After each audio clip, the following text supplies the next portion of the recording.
right, listen up. This is the Music Scene Podcast. I am your host, Dave Cudrak. So today we've got a really, really special episode. I'm talking with Ben Jaffe. A lot of you know him from his Honeyhoney days with Suzanne Santo. Lately, he's been working on his own music. His latest project includes Theo Katzman. I'm working in his studio. We had a great conversation. We talked a little bit about the Honeyhoney days and what that was like touring with Lifehouse and you know, being on a legitimate tour for the first time, which ultimately led to kind of his current, if you want to call it a day job, right? His main gig right now is he is part of the band that tours with Kacey Musgraves, which is, I didn't even know until I interviewed him. So I thought that was super cool. It's a nice surprise. This is the first episode I think I've spoken with somebody who's on one of these like big time tours going all over the country, all over the world. So interesting conversation there. We do a really deep dive on songwriting. So if you're a songwriter or aspiring songwriter, or if you're just interested in hearing about that process, this is an episode for you. Ben compares songwriting to tennis in a way, which I think is interesting. And then we also we get a little bit deeper, a little philosophical, if you will, talking about, you know, taking the emotions that are in your heart and putting them down on paper, you know, if anybody even uses paper to write anymore, but getting that emotion out and into the air and moving air and how it affects the listener and all that stuff. So it gets pretty deep, but I think you'll find it interesting. It's really, really great conversation. Yeah, the two songs that he plays at the end are awesome. There's one song that he draws inspiration from a story that he heard about John Prine and figured he'd give it a try himself. And the song that came out of it is pretty amazing. It's an emotional roller coaster for sure, especially if you have kids and a family. And then the second song, he does do a Honeyhoney song, LA River, and he does a slightly different version of it. It's got an extra verse or two in it that he wrote 10 years after the song was released. So very cool things on this episode. I really hope you guys enjoy this one. Here's my conversation with Ben Jaffe.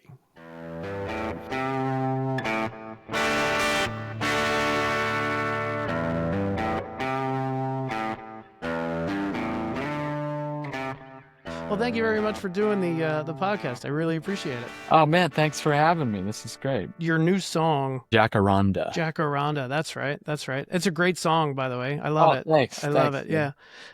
You were working with, help me clear something up here. So I see you on, I guess it's a label called 10 Good Songs, but then also I see Diamond Family Records. So right. What's going on there? Thanks for asking. Yeah, okay. Diamond Family Records, I call it the realest fake label in the game. And I mean, without just getting into technicalities, Diamond Family Records is my personal business. I have this little LLC that I started years ago, and I kind of run my little game through that. Okay. And then 10 Good Songs is Theo Katzman's, I guess, a version of a similar thing. His is much less fake than mine. But are you familiar with Theo at all? I've heard his name. I'm not familiar with his work though. Okay, great. He's an incredible musician, and recently has shifted some of his energy towards production and things like that. So this is his outfit. Okay. Awesome.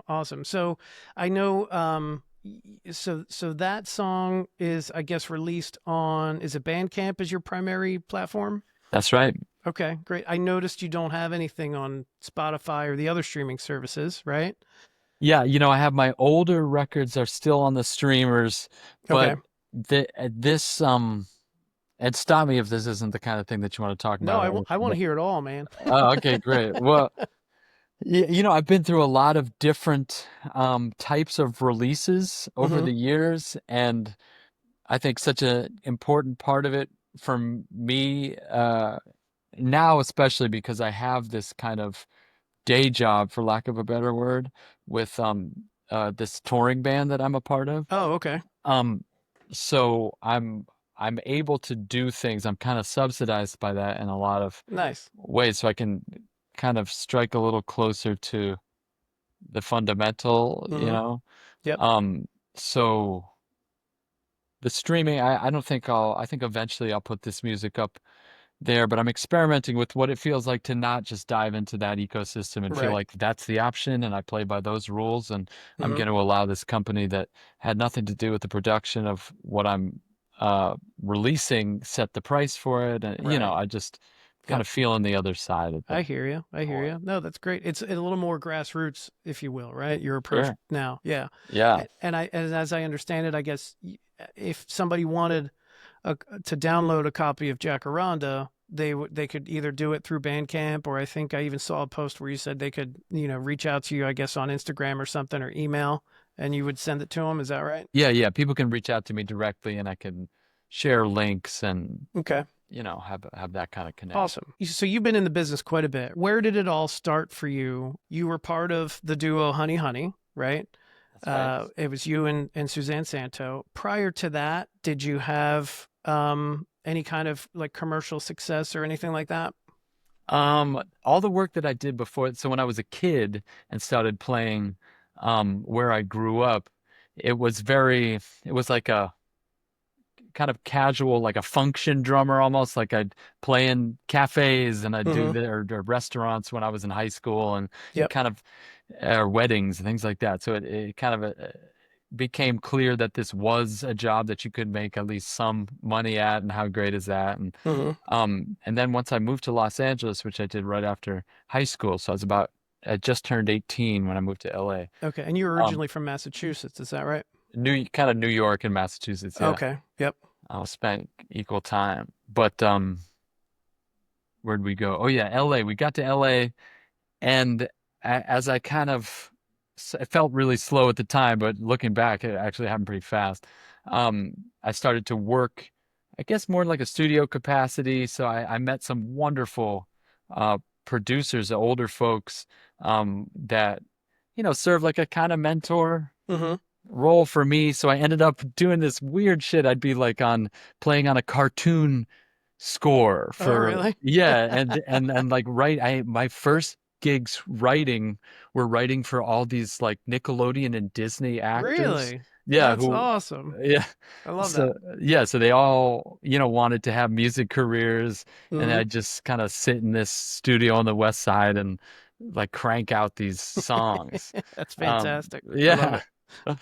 Yeah, so that was Anything that I'm a little bit too old, I think, for Nickelodeon. I'm 52. I watched it a tiny bit when it first kind of came out, but anything big that your music was heard on? well, the like my biggest probably to date claim to fame is that I sang a song on SpongeBob Did SquarePants. you really? Yeah. Yeah, it's That's awesome. What really song was funny. it? What was it? It's called it's crazy. It's called Pearl. The episode was called Pearl's Birthday. So there's this whale Okay. who's the whatever. I don't have to get into the characters of SpongeBob. But I played this boy band. There was like a fish boy band that the Okay. Yep. character was obsessed with. So That's I that's sang great. her happy birthday and That's awesome. I yeah, love it. there's that. And That's the great. guy, one of my dear friends who actually just recently passed away, and he helped me so much early on. He did like a lot of music for Ren and Stimpy Oh, cool. Hmm. and things that were, a little maybe more like in that you were seeing. Yeah, yeah. In my demographic, I guess. Yeah. Yeah. That's great. So, and did I hear you say correctly that you were kind of like a session or studio drummer first? Was that Uh, your first instrument? Drums, my first instrument, yeah. Okay. But Yep. by the time, How did that come about? When did you start playing drums? God, I was probably like 10 or 11. I actually played violin before that. Oh, okay. All right. But that I didn't keep up with it. But Mm-hmm. drums, I finally like. I'm in this my friend's studio right now, and I'm about to move into a new. My partner and I are moving to a house where I'll Mm-hmm. have a studio in the house Oh, and finally nice. have drums set up Yeah, yeah, at yeah. home, which it hasn't been for years and years and years. So I'm so stoked to be playing That's them again. great. That's awesome. Um, but yeah, I just got into it. I don't know. I was drawn to him, and I had this really strange and wonderful teacher Hmm. when I was a kid who kind of like a lot of um. There's so many unsung hero Oh, sure. stories All those in music teachers. Yeah, man. exactly. And this guy, he was like a real kind of out bebop drummer in the 60s and 70s in New York, and just wound up teaching kind of without, like all love and respect, like teaching in kind of a cardboard box in the back of a music store. Oh, wow. And little dipshit me was just like, whoa, and I end up learning from this incredible musician. We would just like play free improvise for an hour, Wow. things like that, Yeah. that I think is pretty uncommon. Yeah, it sounds like it, but that's awesome. That's fantastic. What was that teacher's name? Do you remember? His name is Randy K. Randy K. Shout out to Yeah, Randy K. come on, Randy. Awesome. Now I know you play guitar. I've seen several videos you playing guitar, and then you were also in Honeyhoney. I think guitar may have been your main instrument, I guess. When did you pick up the guitar first? Probably a couple years after the drums, 12 or 13, and Oh, okay. I just kind of gravitated more and more towards not even necessarily the guitar, but more just songwriting and Oh, okay. Yep. harmony, melody, like those Hmm. things that I was just like, what? I remember I had this like heartbreaking moment where I realized I was playing drums, and I just kept looking at the guitar player, and I was like, fuck. I like that's what I have to do. And I was all bummed because I spent so much time and energy and love on the drums. I'm like, God Right, damn right. it. Well, you still have love for the drums, right? I mean, you Oh, still play them, yeah. so much. I love it. But it's just that time commitment of Yeah, sure. realizing like, well, now here I go, like Yeah, yeah. start over. I hear you. I hear you. Okay, so I want to I was interested about, and I don't know how true Wikipedia is, but when I look at the Wikipedia page for Honey Honey, it says that you and Suzanne Santo met at a costume party and then you were Okay. Yeah. signed a year later. Is that true? And what costume party was that? Well, I mean, it was just some, whatever, Venice Beach house party kind of Okay. thing. And Yeah. that became like our little press story because for whatever, for a number of reasons, that band gained momentum fairly quickly and kept it up for a long Mm-hmm. time. Yep. So I don't know if you've been in bands that have gone through that kind of thing, like record deals and press No, I cycles have. and stuff I like am that. an amateur musician at best. Oh, beautiful. Well, this, you catch these stories Mm-hmm. and you keep telling them, and then over the year they get picked up, and then even 20 years later, Yeah. it's still out there as, Yeah. a Yeah. thing, and it's true for sure, but That's awesome. it just kind of Yeah. gained that So momentum. so it sound. I mean, the Honey Honey thing you had going. I mean, that was from 2006 to 2017, I think. About, is that right? Yeah, we really put it down in 2020. Okay, all right. So it was still kind of lingering, and up until, was it COVID that kind of trashed it, or I don't want to get in your personal life, but what No, no, what so what was it that made you and Suzanne decide to kind of go separate ways? well, the thing, honestly, and I'm sure she'd agree if she ever hears this, it was like a ticking time bomb the whole frickin' Oh, time. really? Yeah, it's Okay. very, very volatile relationship, and we had like a wonderful connection when we were young, but had no idea how to manage it or handle it. And Hmm. and to a degree had this kind of outside pressure and opportunity, which made it a lot more difficult, Sure. I think, with our kind of like limited emotional tools to Well, handle. you guys were both young at the time. How old were you when Honey Honey first started? 21. Oh, yeah, yeah. You don't know anything when you're 21. Nothing. We were kids, and then especially early on, we got this like our kind of a Hollywood Hmm. aspect to what we were doing because our first record label was owned by an actor. Kiefer Yeah, Sutherland, exactly. right? Yeah, yeah, Yeah, yeah. yeah, kind of like a Mhm. celebrity. So all of a sudden, we're just like in this world, and fancy photography studios and all Yeah, this I stuff. saw the video for Little Toy Gun, and I saw that he's in it, and he was co-owner of the record label, right? Right. exactly. So yeah, it sounds like a whirlwind from the jump for sure. Totally. Yeah, yep. And then you guys did 3 albums together, is that right? Hmm. Okay. And then I saw that you toured with Lifehouse at one point. Okay. Was Yeah. that when what now? I don't know what year that was, but I know I'm in New Jersey and around I know Lifehouse had a huge moment, right? So were you touring like were you their opening act and they were headlining or like what? Yeah, Okay, exactly. so I guess you guys were all over the world then on that tour, is that right?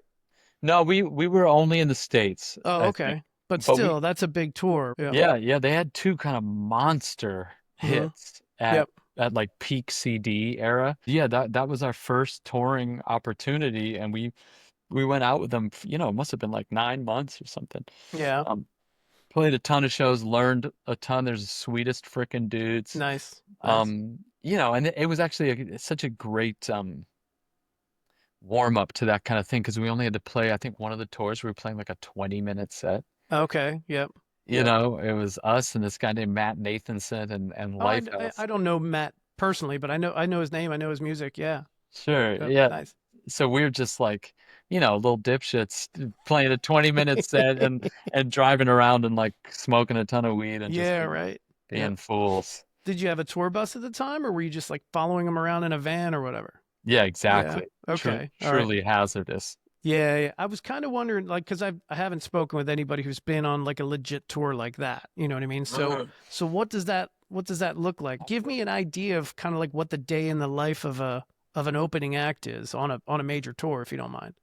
Sure. So at that, it's obviously it's different for people throughout their career, no matter where they are and what they're going for makes a big impact. But that is a kind of a style of touring where you're in a van chasing a bus. Okay. Um, and it's a grind. It's a really difficult thing just physically and logistically Mm-hmm. to to manage because obviously they're driving through the night uh, while they sleep. The band Right. Yep. sleeps, the driver drives, Yep. and if you're in the van, you're kind of flipped. Yeah. Sure. Sure. Um, so you play the show.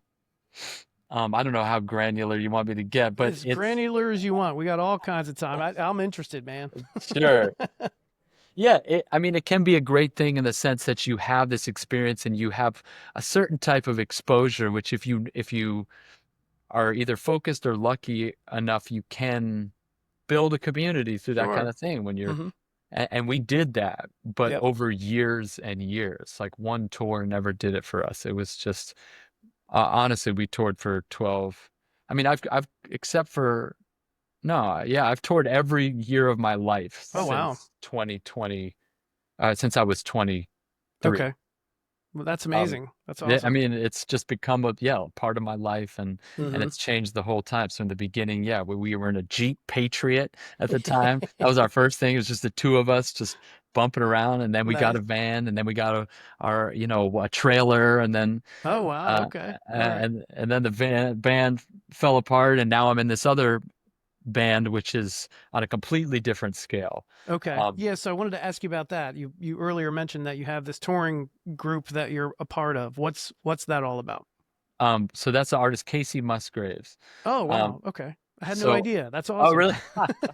Um, yeah, so I've been in her band since 2021. Okay. Wow. Um, and yeah, that's the tour. I mean, there's 10 buses and Yeah, I mean, yes, Casey's huge, man. Yep. huge arena tours, the Yep. 20 trucks, and Yep. so it's a very different.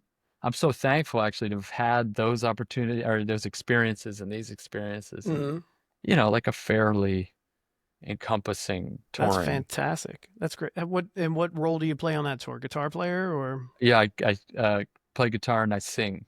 Okay. Not to give away all your secrets, but how did you land that gig? I mean, that's Oh, phenomenal. no secret.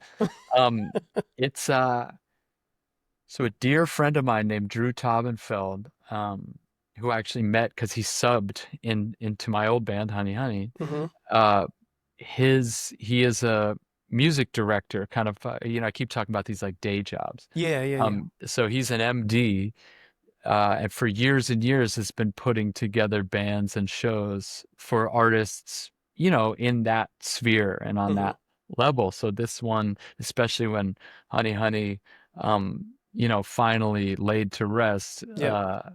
this he started working with Kacey, and I was just a good fit for what they were looking for. But the truth of it is, like, the deeper thing is the community in LA, the music community is still one that I just love so deeply, and it's an incredible and vibrant thing. I feel so lucky to be a part of it. So Yeah. these kind of opportunities can be part Sure. Sure. of the landscape. Right. It's all about, well, number one, you have to have the talent, right? Somebody needs to know that you can do the job. But then beyond that, it's a networking thing, right? Like it's, you know this person and that person, and maybe they have a day job, so to speak, for you to do for a few weeks or a few months or what, whatever. And then eventually you land something like the Kacey Musgraves tour. I mean, that's amazing. Yeah. Yeah, Fantastic. it's been incredibly lucky for me, and she's awesome. She's been wonderful to work with, and Yeah. it's great. So, the stuff that you're doing now, aside from the touring with her, that new song, and then do you have other music coming out, or do you have like an album that's coming? Tell me about what's coming in the very near future. Yeah, sure. Um, yeah, so prior to this last fall was like the biggest touring chunk with Casey we'd had for a while. So in August, just before we went on the run, I went to my friend Theo Katzman's Mhm. studio. We'd been planning to make this record for a while, and we just cut a whole bunch of songs over the week. And now, especially things have gone uh, more chill with the Casey stuff. Mhm. Um,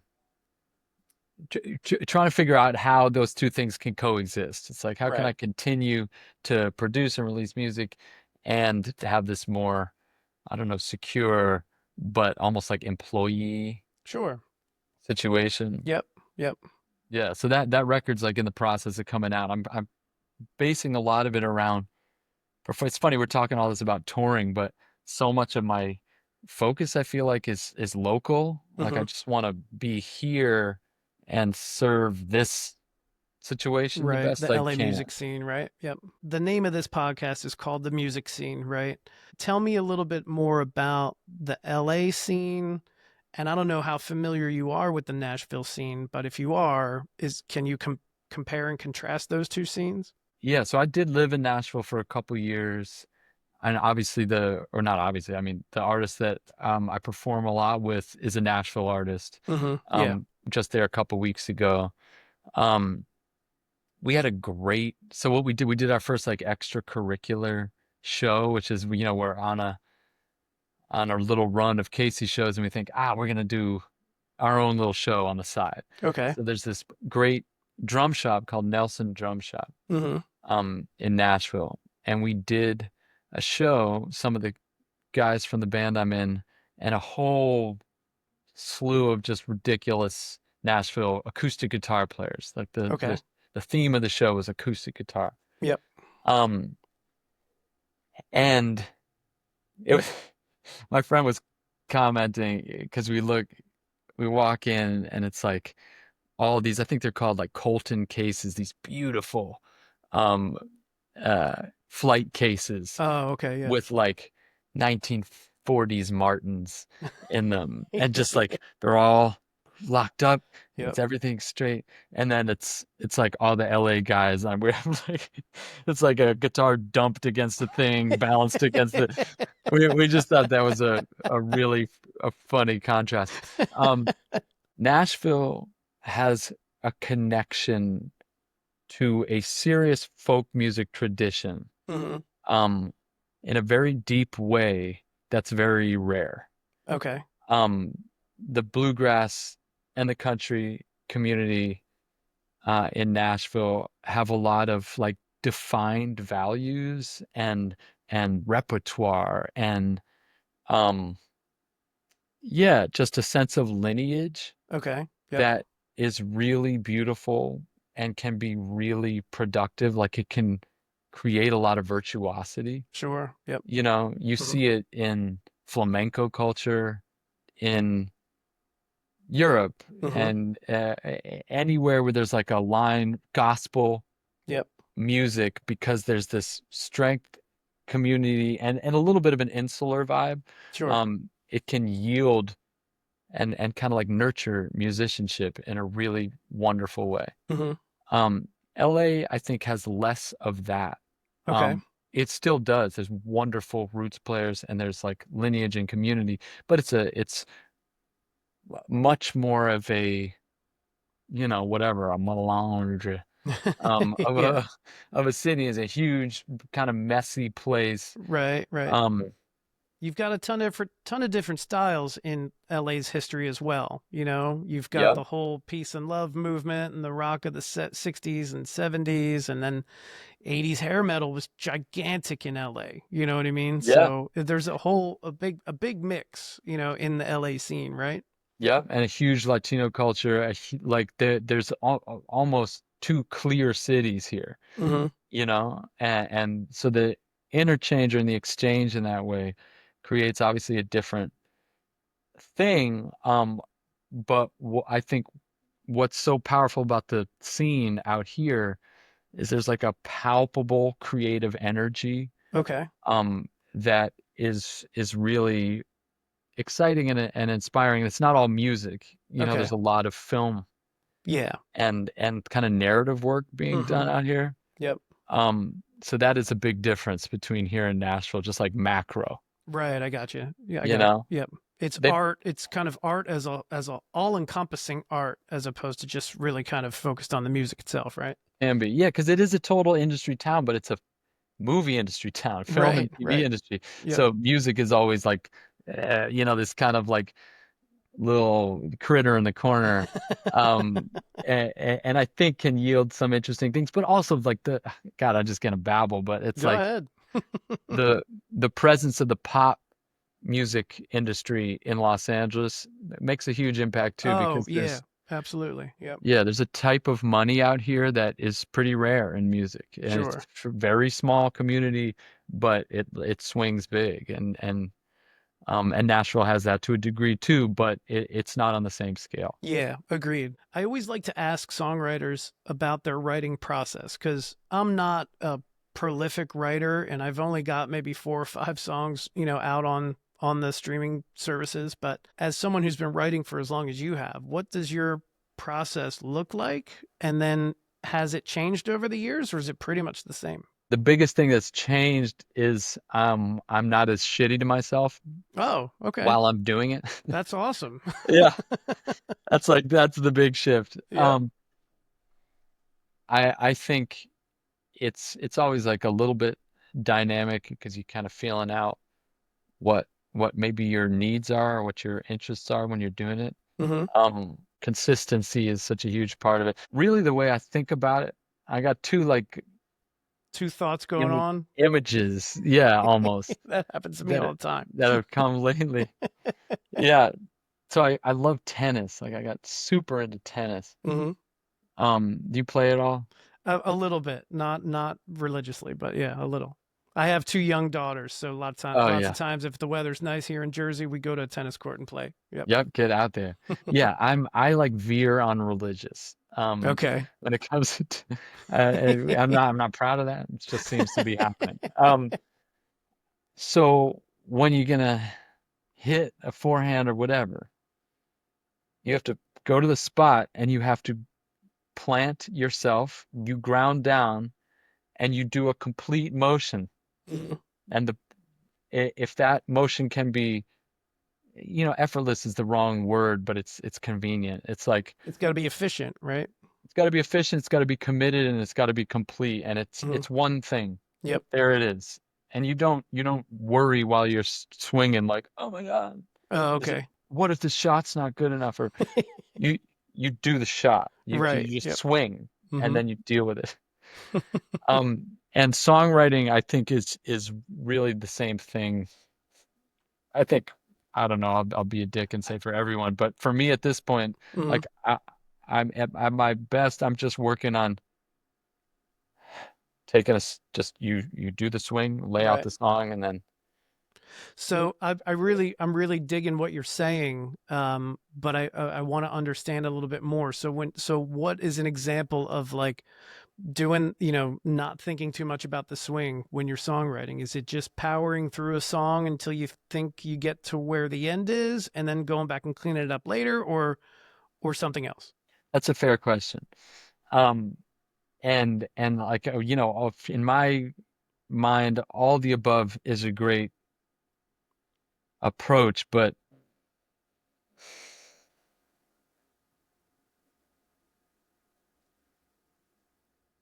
in my experience with it, it's been so important to remove resistance to any moment. And I know maybe this is a little bit abstract, so I'm gonna try and like put it into more of a an easily That's okay. easily digestible. I have a Um, lot of songwriters that listen to this podcast, so I'm sure they're going to understand however but you that explain it. Yeah. I'd be like, that dude's crazy. Um, it's I think at the core of it, because we're always trying to figure out what songs are Mm-hmm. actually. Like that is such a big part of the process for Yep. me. Why am I doing this? Like, what's the point? What does it serve? Right. Um, and it's an emotional language. So in order for me to feel what you write, you have to have a felt experience of what you write. Agreed. Agreed. Yeah. If you're considering more of writing within a style, like for instance, when I write for film and TV, it can veer a lot more towards like fitting a form and a style Okay. in Yep. order to support. Here's language that will support a larger story. Mm-hmm. It's maybe either not convenient or I'm not open enough to like really go emotionally in on this Folgers commercial or Sure. whatever. It's just like Sure.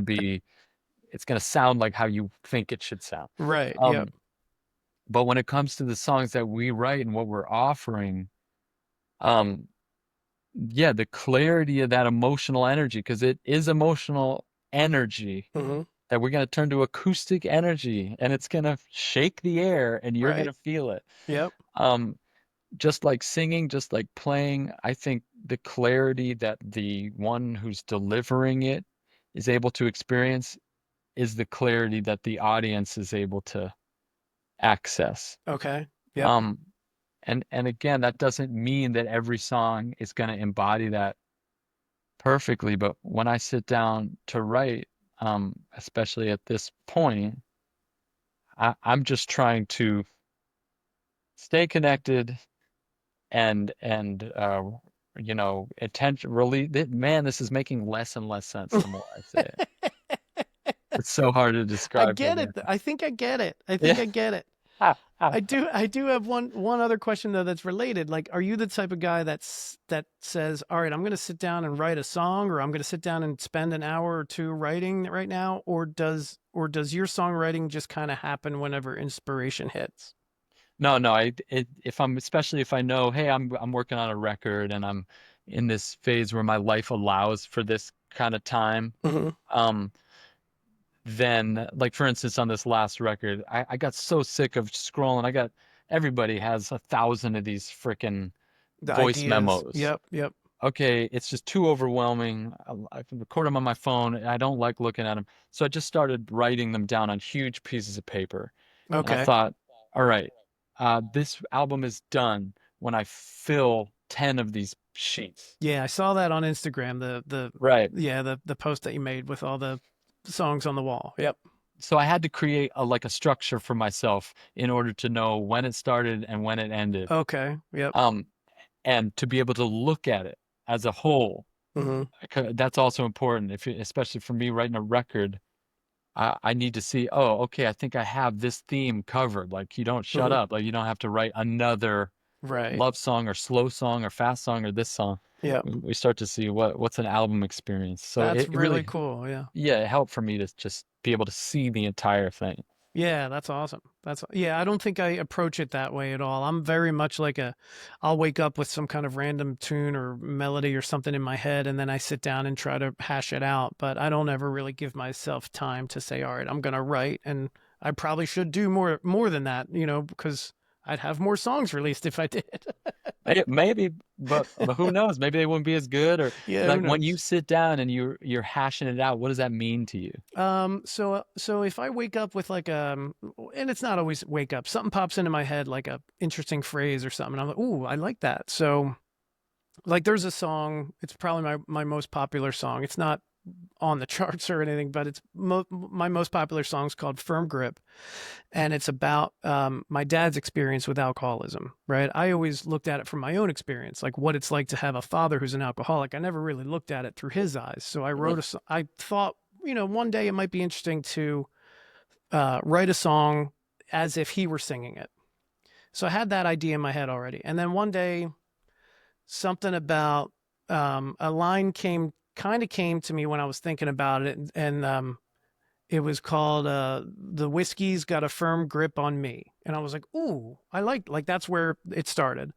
And then I started, okay, well, what part of the song? That sounds like it could be an interesting hook or something. So I decided it was going to be the chorus, and then I wrote some lines before it, and I made that the kind of the last line of the chorus, and then I built my verses, um, and it was all, I was just kind of strumming some chords on my guitar, and a lot of the lyrics were gibberish. I had like the melody in my head. And then when I got to the chorus, I sang the chorus with the lyrics I knew I wanted. And then it just kind of built from there. So I hashed it out, meaning, I finally got to a point where at least it was a first draft of the entire song with the Hmm. chords and the lyrics. And then, sure, it went through a few different iterations. I moved a couple things around. I wrote a bridge, but when the inspiration hit and I sat down to kind of hash it out, it ended up with being verse, chorus, and then the chords with it. Right. Yep. Yeah, and I bet that any time in that process that you move forward with the song, I bet it was an easeful moment. And that I Yeah. don't mean that No, emotionally, you're like it right. You're might right. be painful, but Yep. I bet it was whoa, energy exchange, Mm-hmm. mind, heart to music. Absolutely. Yep. And Absolutely. th and I think that's what I'm trying And that's what that I no, was that trying to that say. sums it up perfectly. It sums it because you're right. Like once you get something out of your heart and onto paper, it gives you like a sense of release. Hmm. It's pretty amazing when you think about it. Hmm. Yeah, I think a Awesome. lot about it just even as terms of instruments, because it's like, well, what's effective when you play a piano? It's a resonant Mm-hmm. instrument. So if you're an instrument Mm-hmm. and it's the emotion is the pitch or Yeah. whatever, Yep. how do you allow it to be resonant? Well, you have to make yourself open. Mm-hmm. You can't clamp down. Right.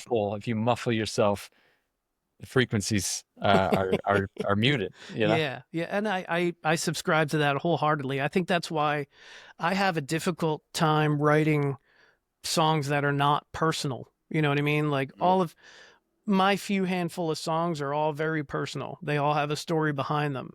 I have a difficult time trying to write, you know, you know how some bands, I'm not going to name any names, but there's one particular band from the 90s that even though I can hear all the lyrics, I have no idea what their songs mean because their Uh, lyrics to me don't make sense, right. you know?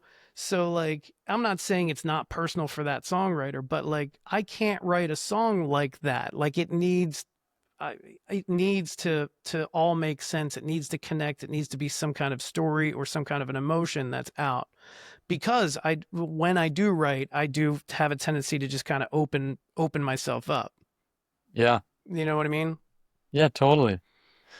Do Yeah, you it's ever a, write? Do you ever write like? Well, I mean, when you say you write for like commercials and TV and stuff, is that a different process then, or is there still some kind of sense of like opening up when you're writing for TV or whatever? yeah, I think to do it effectively, I still have to open up, but when it's prompted, it's a lot easier Oh, okay, yeah, yep. because like I wrote a bunch of songs for this TV show years ago, and they were all tied to the narrative of the episode. Oh, okay, So if yep. you give me a storyline, Mm-hmm. most of the work is already done. Sure, sure, Then it yep. just becomes like pure, yeah, just relax, tell the story, here's Mm-hmm. the song, Right, right, and kind of you get know? yourself into that mindset of whatever the story is, right? Yeah, exactly. Okay, awesome. And then Uh, you can kind of use little, sorry to interrupt, like no, it's okay. little kind of songwriting craft things, like when you described you've had your experience with your father, but you didn't look at it from his Right. perspective. Yep. All those little shifts in perspective are such valuable songwriting tools, Mm-hmm. Mm-hmm. you know? Yeah, agreed. So those, it's kind of like, yeah, there is a craft to this too, besides all this kind of like almost physical work. It's like, Yeah. That's you that's know, it. we know how. Yeah, absolutely true. Absolutely true. I want to talk a little bit about influences because when I listen to your music, your solo stuff, and then also the Honeyhoney stuff, I have a hard time def- identifying a genre for your music. I wouldn't necessarily call it country. I wouldn't necessarily call it like rock or jazz or whatever. It seems to be an entity of its own, if that makes sense. So so I wonder if you could maybe tell me what your genre is, if you've ever labeled it, and then beyond that, like what are some of your influences that helped you kind of create this genre? Um, yeah, yeah, genre is such like a, it can be so helpful, it can be so unhelpful Right. Like at the I don't same want you to time. feel boxed in. Like I don't No, want no, you to no. label yourself if you don't want to, but I'm just kind of curious like how do you see your music? Shit, you totally. Yeah, it's great. I love thinking about this stuff. When I think about it, it's more like, well, what do I love, and what questions am I trying to answer, and things am I trying to mess around with, and I love rich harmony, Mhm. for instance. I love finding out what can happen with harmony. So that plays into it. It's especially like, and I think I'm actually in a phase right now where I'm simplifying those things a little bit, but that's like a value. Okay, cool. Let me check that out. Mhm. I grew up in like a word family, like books are a very big Oh, part of my childhood and life, and okay. Awesome. so I think that was something that was more inherent to me than I think a lot of songwriters that I Mhm. meet, Sure. just because of the nature of my background. It's like, my dad worked with authors all the time, and there's, thousands of books in the house, and it was just like a weird little book hole. Um, so that's it. And then I think rhythmically, I, you know, because I grew up playing jazz and things like that, I was kind of equal parts. Like I had this super old dad, like crazy old, and that dipped me into a different generation again than most of my friends, because Yeah, sure. he was in his mid, but by the time I was like engaging in music and 10 or whatever, he was in his mid 70s.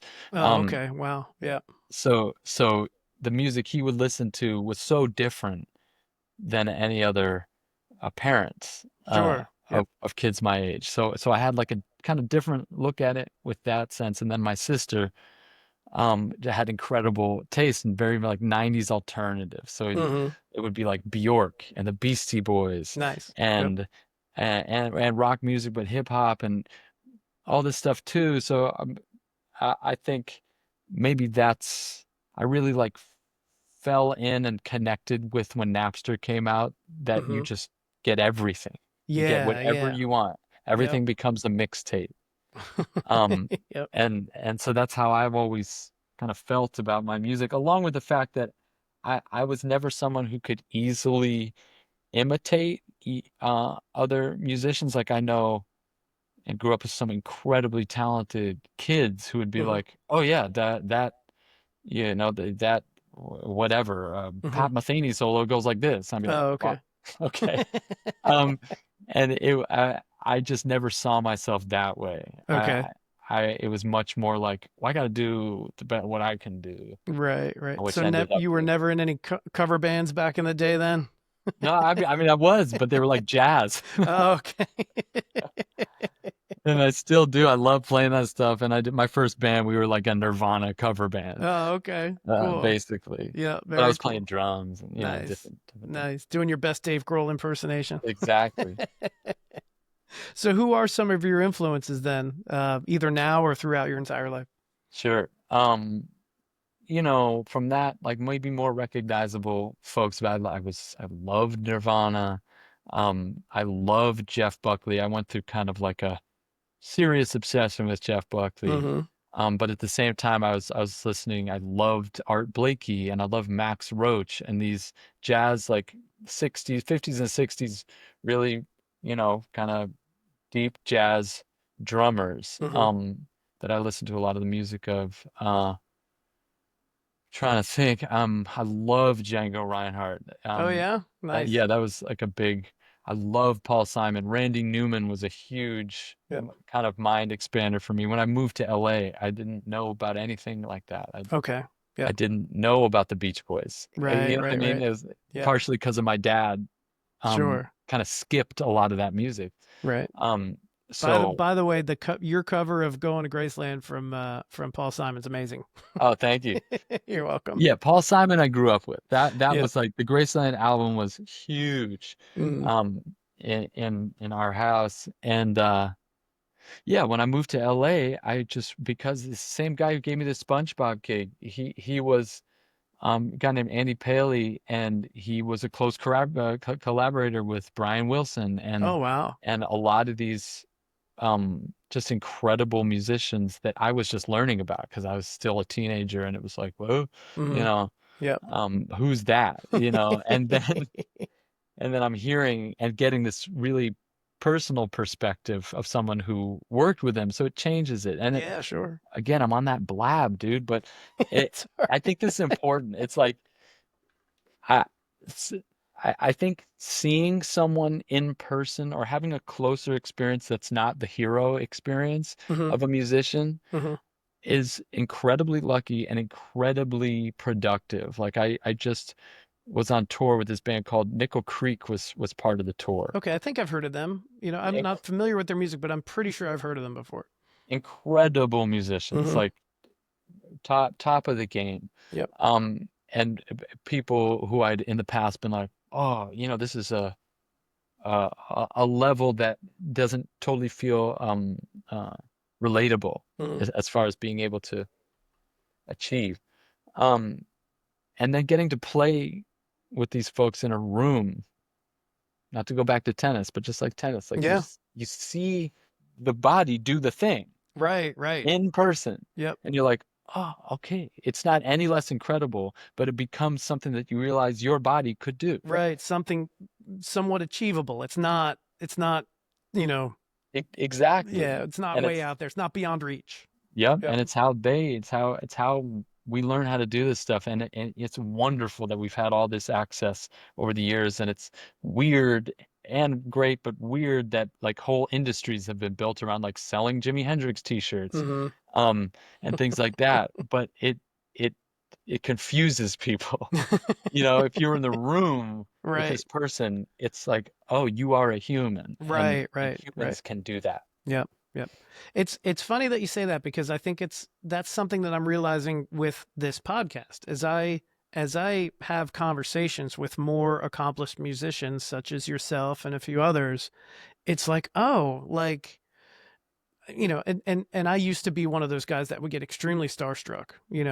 But yeah, like now that I'm kind of talking to people who are doing it, like back my 13-year-old self, if I had a conversation with you and you're on tour with Kacey Musgraves, like I could probably barely put two sentences together because I'd be so starstruck that you're like the rock star doing it. You're living that rock star lifestyle, you know what I Right. mean?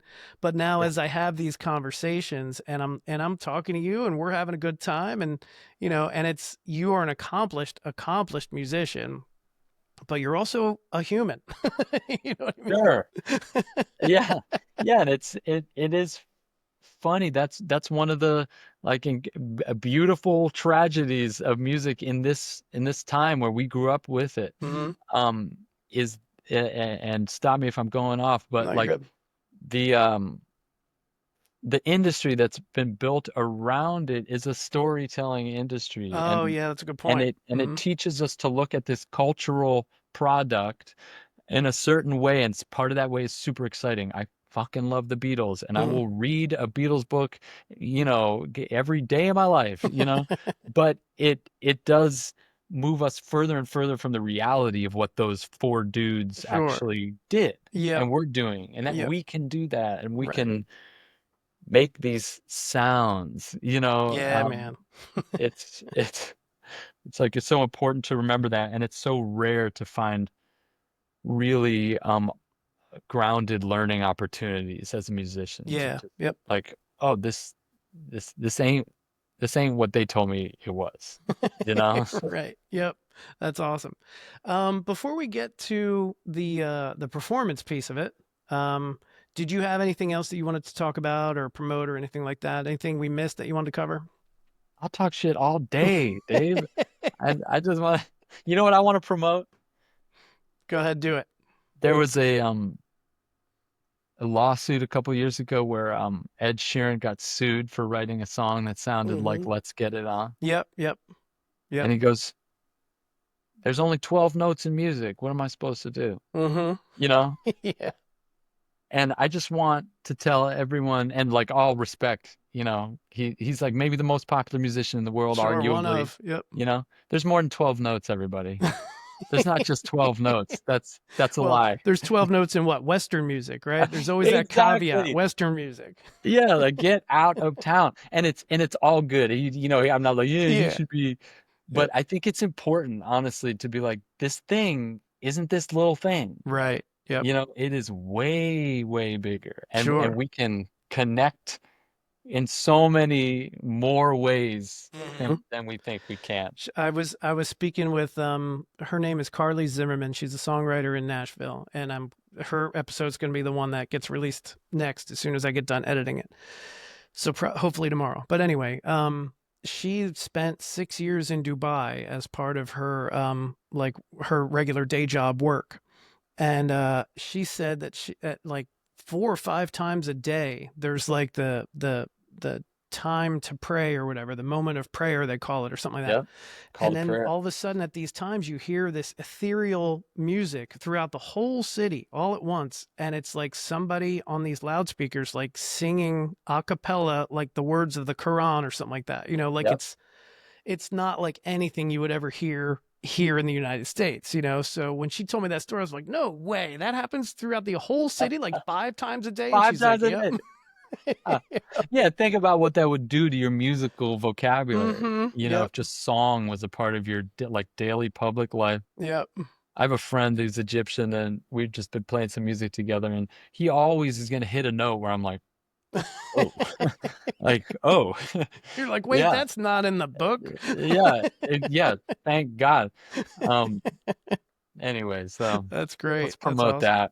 Yep. I appreciate it. Thank you very much. So Ben, it's a pleasure talking to you, brother. Thank you so much for being on the podcast. Likewise. Yeah, Yeah, man, I thanks so much appreciate for it. having me. Where you're in South Jersey, I'm in but South Jersey like outside. Cherry Hill. Yeah, actually, I'm sitting in Cherry Hill right now. Oh, This is actually my girlfriend's place. She's a huge Honey fan, by the way. oh wow. Yeah. So she at the end of this, she might want to say hi if she can get the nerve to talk to you. Love to. Yes. All right, cool. No, But I always know Cherry Hill because that's where we get the hotels when you're staying in Philly. oh, okay, yeah, man. I love Philly. My dad, that old dad I was talking about, he's from Philly. Oh, okay, awesome. Yep. All right, so what songs are you gonna do for us today? So I'll play. This is a story song. It's like very narrative. It's called Arkansas. So I was a friend of mine, actually Drew, who I mentioned before. He's telling me this John Prine story. Yeah.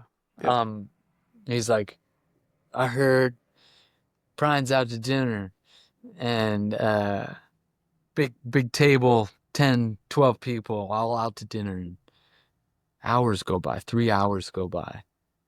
Prine doesn't say a word.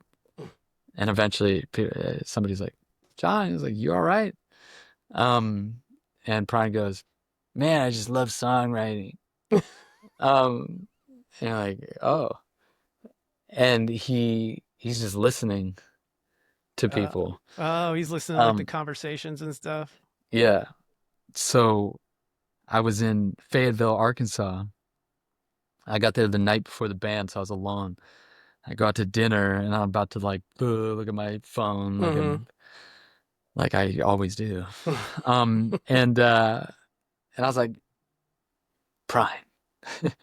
So I put it down and I'm like, let me listen to this. And I honestly was like, let me listen to this boring conversation. And I listened to the table next to me, and the guy basically tells this story. Oh, cool. This is called Arkansas? It's called Arkansas. Awesome.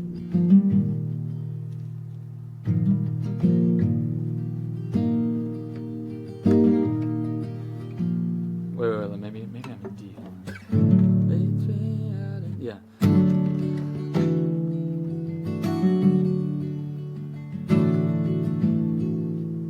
Changed my mind. Sorry, y'all. Sorry. That's okay. Late spring out in Fayetteville, where the lawns are white and green.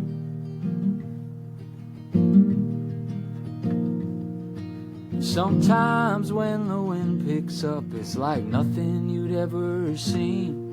But the streets sound soft and gentle when the college kids ain't in town.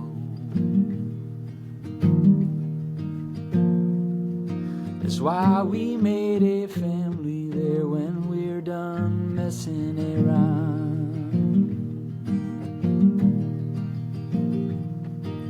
Well, kids came quick and easy, 2 daughters and a son. Sonia first, then Micah. Since we were done, there was Marcia, she's the youngest, but she don't act it though. She's always telling us what to do and where to go. And now I'm telling you, this life, I never saw it coming. Sometimes it freaks me out, but most times it's just stunning. The world and all it's got in store, and when it's all sold out, the second that I think I know, that's when I have my doubts.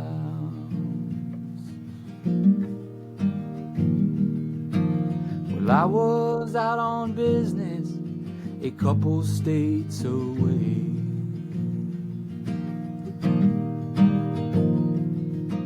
Left my wife and family every couple weeks for a couple days, and there I was out to dinner with a client and my boss. We were drinking bourbon and I had my phone switched off. But there on a TV screen, blasting in the bar, 4 dead in Fayetteville, tornado flipped a car.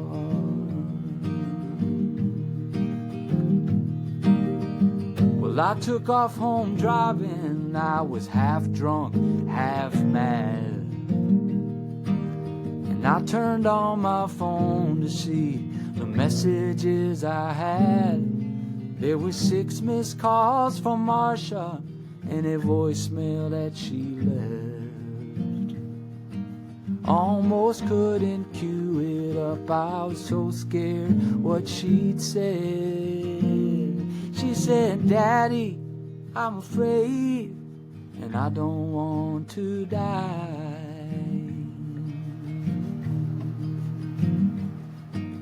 And I could hear that awful storm and the tears falling from her eyes. She told me that she loved me, and she said a quick goodbye.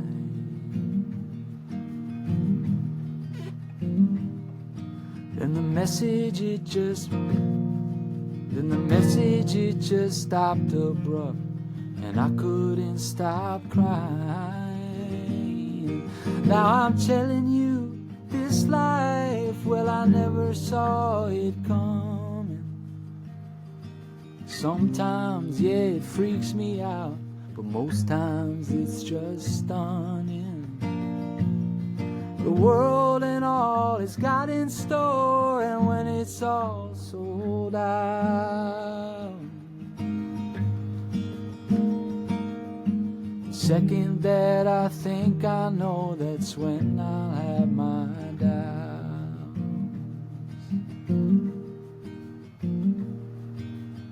Well, 4 hours later, I pulled into town.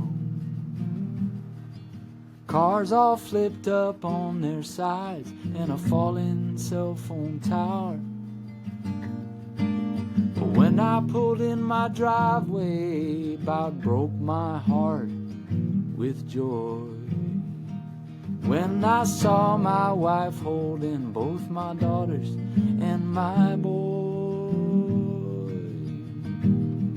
'Cause the storm, it ripped right through the house like a reaper with his scythe. And they'd been in the basement there, just a-praying to stay alive.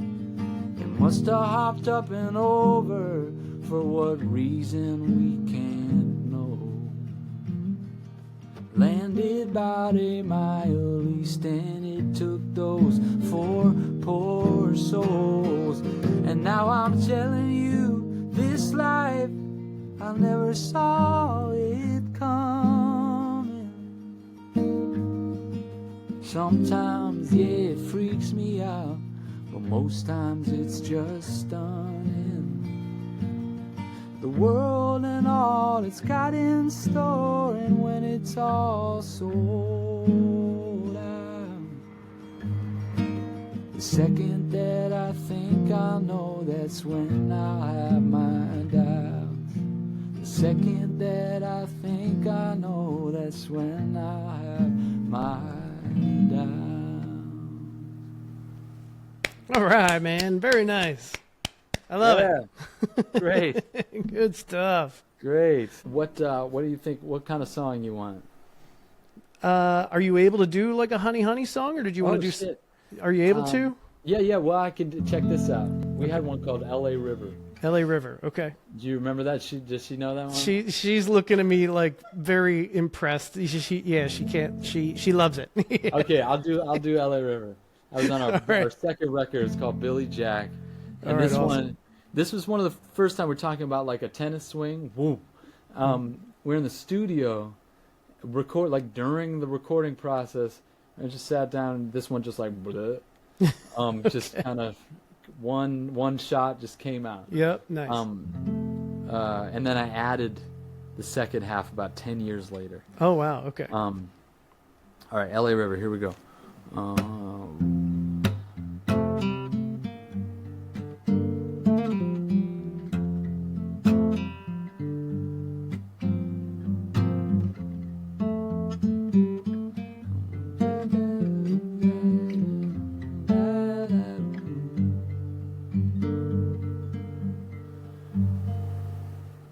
Went down to the banks of the L.A. River, had to hop a chain link fence,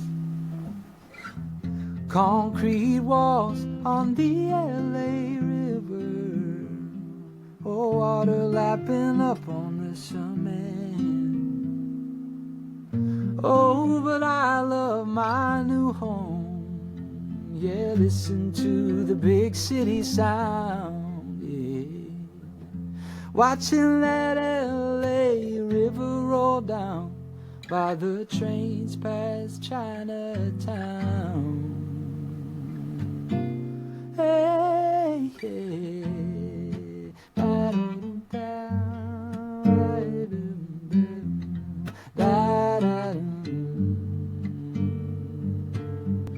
dip my fingers in the warm black water, yeah, raw red skin on my knee.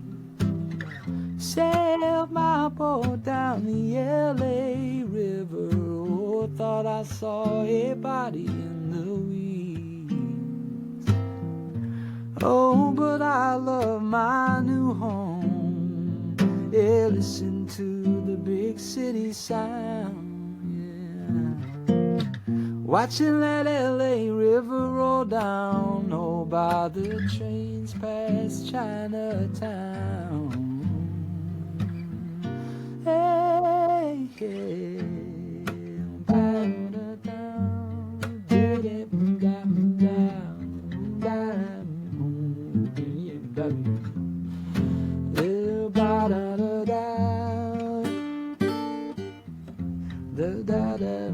this is that new part, came years later. And then there's 100 ways to get to Highland Park.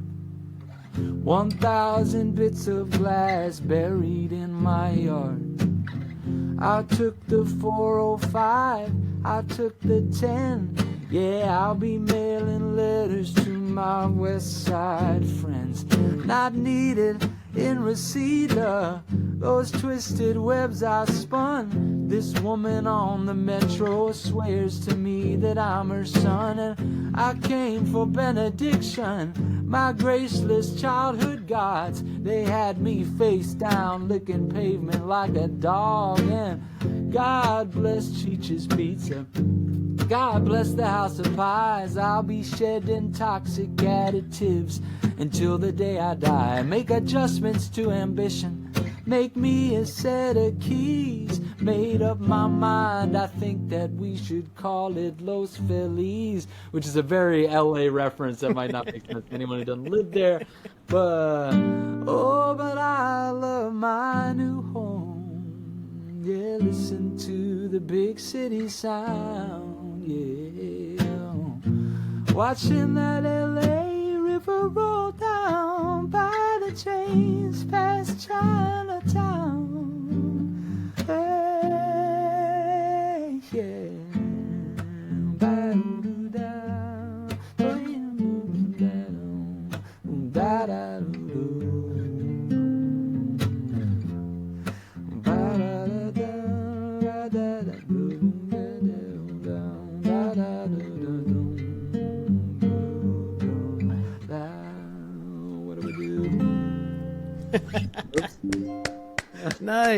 Nice, man. Nice. All right. Once again, Ben, thank you so much for doing the podcast. I really, really appreciate it. My pleasure, Dave. It's great to meet you. You're welcome. Enjoy the rest of your day. Yeah, you too.